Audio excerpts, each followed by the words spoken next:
Hello बच्चों, welcome, नमस्ते। आइए आज अपन करेंगे प्रश्न उत्तर सूरदास की झोपड़ी, जो पाठ है अपना हिंदी का मुंशी प्रेमचंद जी के द्वारा लिखा हुआ। तो इसके अपन करेंगे कंप्लीट प्रश्न उत्तर। ओके, सूरदास की झोपड़ी।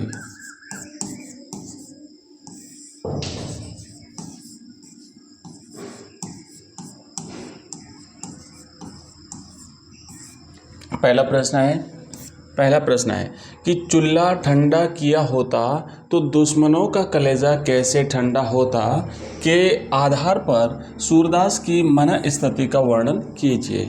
तो देखिए यहाँ पे लिखा हुआ है कि यद्यपि ये कथन नायक राम का है। जब झोंपड़ी जल रही थी तो किसी लोगों ने पूछा कि भाई चूल्हा तो ठंडा किया था, तो नायक राम ने कहा था कि अगर चूल्हा ठंडा किया होता तो लोगों के कलेजा कैसा ठंडा होता। तो नायक राम का है, पर इस कथन से सूरदास की मन स्थिति की झलक मिल जाती है। जगतर ने सूरदास से पूछा था, सूरे क्या आज चूल्हा ठंडा किया था? इसका जवाब नायक राम ने दिया था, चूल्हा ठंडा किया होता तो दुश्मनों का कलेजा कैसे ठंडा होता। सूरदास के दुश्मन भैरव ने सूरदास की झोंपड़ी में आग लगा करके अपना कलेजा ठंडा कर लिया था। उसकी पत्नी सुभागी उससे रूठ करके सूरदास की झोंपड़ी में चली आई थी। भैरव की पत्नी मार से बचने के लिए जो है वो सूरदास की झोंपड़ी में चली आई थी। और तब क्या हुआ कि वो सूरदास से बदला लेना चाहता था, है ना। तभी से भैरव सूरदास से बदला लेने की ताक में था और उसने झोंपड़ी में आग लगा करके अपने मन को तसल्ली दी थी, अपने मन को हल्का किया था, अपने मन को ठंडा किया था। ठीक है। सूरदास इस समय बहुत व्यथित था, बहुत ही दुखी था। उसकी मन स्थिति बड़ी विचित्र थी। उसने 500 से अधिक रुपए जमा करके एक पोटली में रख करके इसी झोंपड़ी में छिपा रखे थे। वह इन रुपयों से अपने मन की मैं सोची गई कई योजनाएं पूरी करना चाहता था। आग लगने के कारण उसे अपनी सभी योजनाओं पर पानी फिरता नजर आया। वह अपनी जमा पूंजी की बात न किसी से कह सकता था और न स्वीकार कर सकता था। अगर वो कह देता कि उसके पास 500 से कुछ अधिक रुपए हैं तो उसकी बेइज्जती होती, क्योंकि भिखारियों के पास गरीब होना उसके लिए सम्मान की बात है, लेकिन पैसा होना उनके लिए बहुत ही अपमानजनक बात है। उसे झोंपड़ी के जल जाने का इतना दुख न था जितना उस पोटली का जिसमें उम्र भर की उसकी कमाई थी। तो ये जो है वो इस बात से हमें उसकी मन स्थिति का पता चलता है। दूसरा प्रश्न है, भैरव ने सूरदास की झोंपड़ी क्यों जलाई थी? आपको पता होगा कि भैरव ने उससे बदला लेने के लिए जो है सूरदास से उसकी झोंपड़ी जो वो जला ली थी। तो क्यों बदला लेना चाहता था, क्या कारण था? तो आपको आंसर देखो लिखना है कि भैरव की पत्नी सुभागी भैरव से लड़कर सूरदास की झोंपड़ी में चली आई थी। उससे उसकी मार से बचने के लिए भैरव जब उसे मारने के लिए दौड़ा तो वहाँ पे चली आई थी। भैरव ताड़ी पी करके सुभाग को मारता पीटता था। उसकी माँ उन दोनों में झगड़ा करवाती थी। भैरव को सुभागी का सूरदास की झोंपड़ी में आकर के रहना बहुत ही बुरा लगा। उसने सोचा कि सूरदास की झोंपड़ी में ही क्यों गई है ना। इस बात से उसे थोड़ा मन में उसने उसके प्रति खीस भर ली थी और उसने सूरदास को सबक सिखाने का निश्चय किया। और एक रात उसने चुपके से दिया सलाई लगा दी। वह अपनी करतूत को जगधर के सामने स्वीकार भी कर लेता है भैरव, है ना। कुछ हो, दिल की आग तो ठंडी हो गई। अर्थात भैरव बदले की आग में जल रहा था और जब उसने आग लगाई, जब वो सूरदास की झोंपड़ी जल गई तो उसने जो है वो भैरव ने जगधर के सामने ये बात कही थी। सूरदास की झोंपड़ी को आग लगा करके उसके अशांत मन को कुछ चैन मिला, थोड़ी शांति मिली। वह झोंपड़ी में से सूरदास की जमा पूंजी वाली थैली भी उड़ा ले गया और इसे उसने सुभागी को बहका ले जाने का जुर्माना बताया था। वह कहता था कि वो जो उसको बहका लेके गया था, ये उसका जुर्माना लिया है मैंने उससे, और उसे सुभागी को बहका ले जाने का उसने जुर्माना बताया। तो वह सूरदास को रोते हुए देखना चाहता था। भैरव जो है वो सूरदास को रुलाना चाहता था, उसे रोते हुए देखना चाहता था। उसने जगधर के सामने कहा था कि जब तक उसे रोते न देखूंगा दिल का कांटा न निकलेगा। जिसने मेरी आबरू बिगाड़ दी, जिसके साथ जो चाहे करूं, मुझे पाप नहीं लगेगा। ठीक है। तो ये बात जो है वो उसने कही थी। नेक्स्ट अपना तीसरा प्रश्न है कि यह फूस की राख नहीं, उसकी अभिलाषाओं की राख थी, संदर्भ सहित विवेचन कीजिए। वो जो राख की ढेरी पड़ी थी सूरदास की झोंपड़ी जलने के बाद में, उसकी बात हो रही है। तो वो फूस की राख नहीं थी, बल्कि उसकी अभिलाषाओं, सूरदास के मन की जो अभिलाषाएं थी उसकी राख थी। तो देखिए लिखेंगे आपकी, सूरदास की झोंपड़ी में भैरव ने आग लगा दी थी, झोंपड़ी जल करके राख हो गई, झोंपड़ी का फूस राख में परिवर्तित हो गया, जो पूरा जो झोंपड़ी थी, जो घास फूस था जिससे झोंपड़ी बनी थी, वो सब जल करके राख हो गया।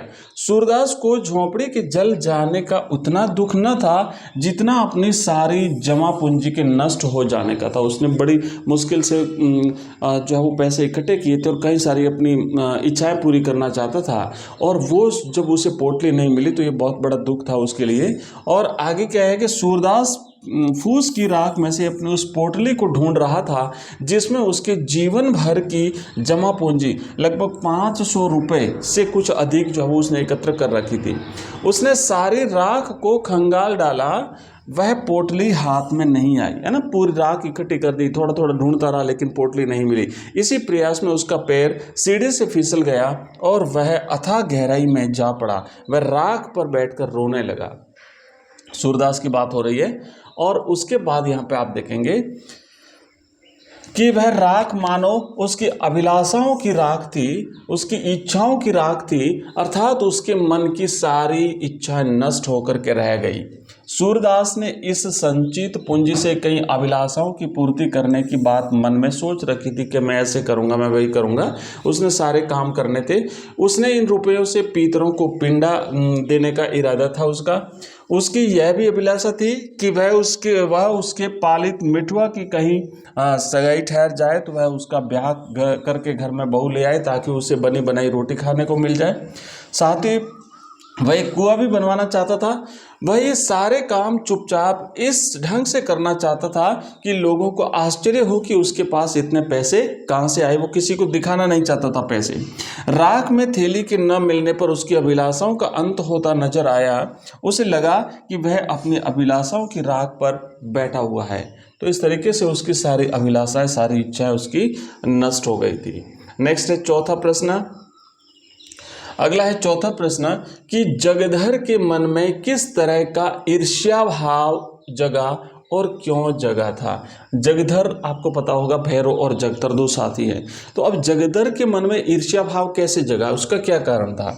तो सूरदास की झोंपड़ी में आग लगने के अवसर पर जगधर ने मौके पर आकर के सूरदास के साथ सहानुभूति प्रकट की। उसने वो दिखाना चाहता था कि वो सूरदास की तरफ है, सहानुभूति तो प्रकट करी थी उसने। और उसने सूरदास, नायक राम, ठाकुर दीन, बजरंगी आदि सभी को यह विश्वास दिलाने का प्रयास किया कि इस आग के लगाने में जगधर का कोई हाथ नहीं है, जगधर इसमें शामिल नहीं है, ऐसा उसने दिखाने का प्रयास किया था इन सभी लोगों के सामने। भैरव की बातों से उसे विश्वास हो गया कि यह आग भैरव ने ही लगाई है। तो भैरव इस तरीके से बात कर रहा था, इससे विश्वास हो गया था सबको। उसने चालाकी से भैरव से ये कबूल करवा लिया, जगधर ने, है ना, भैरव से चालाकी से कबूल करवा लिया कि आग उसी ने लगाई थी। जब भैरव ने उसे सूरदास की झोंपड़ी से उड़ाई वह थैली दिखाई जिसमें 500 से कुछ ज़्यादा रुपए थे, तब जगधर के मन में ईर्ष्या का भाव जग गया। तो इतनी देर तो वो उसका साथी था, लेकिन जब वो पोटली दिखाई ना पैसों की, तो उसके बाद जगधर के मन में भैरव के प्रति ईर्ष्या पैदा हो गई। उसे ये बात सहन नहीं हुई कि भैरव के हाथ इतने रुपए लग जाएं। मेरे पास तो कुछ नहीं है, कल तो इसके पास कुछ नहीं था, आज 500 रुपये इसके पास हैं।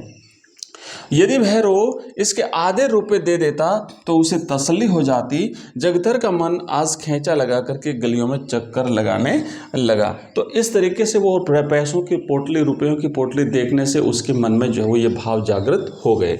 ठीक है, नेक्स्ट। ठीक है, नेक्स्ट इस तरीके से ये सारी बातें इसमें लिखी हुई है। फिर उसके बाद पांचवा प्रश्न है कि सूरदास जगधर से अपनी आर्थिक हानि को गुप्त क्यों रखना चाहता था। तो ये अपन नेक्स्ट वीडियो में करेंगे सारे प्रश्न, और इसके PDF के लिए आप हमारा ऐप डाउनलोड कर लीजिए। एजुकेशन राइज नाम से ऐप है, जैसा मैं हर वीडियो में आपको बताता रहता हूँ। वहाँ पर आपको कंप्लीट कोर्स मिलेगा, सारे सब्जेक्ट्स के आपके कोर्स मिलेंगे। आपका ऐप का नाम है एजुकेशन राइज। ठीक है, आप लोग इस ऐप को प्ले स्टोर से डाउनलोड करें या फिर इस वीडियो के डिस्क्रिप्शन में लिंक दिया हुआ है, ठीक है। इस वीडियो के डिस्क्रिप्शन में वहाँ पे आपको सारे कोर्सेज मिल जाएंगे और ये जो कोर्सेज हैं उसमें कंप्लीट आपका चैप्टर वाइज सारा सिलेबस है लेटेस्ट पैटर्न के अकॉर्डिंग। मात्र 99 रुपीज़ में हम फुल 1 साल की वैलिडिटी के साथ आपको ये कोर्स प्रोवाइड करा रहे हैं। तो मिलते हैं नेक्स्ट प्रश्न के साथ नेक्स्ट वीडियो में, तब तक के लिए बाय, थैंक यू, धन्यवाद।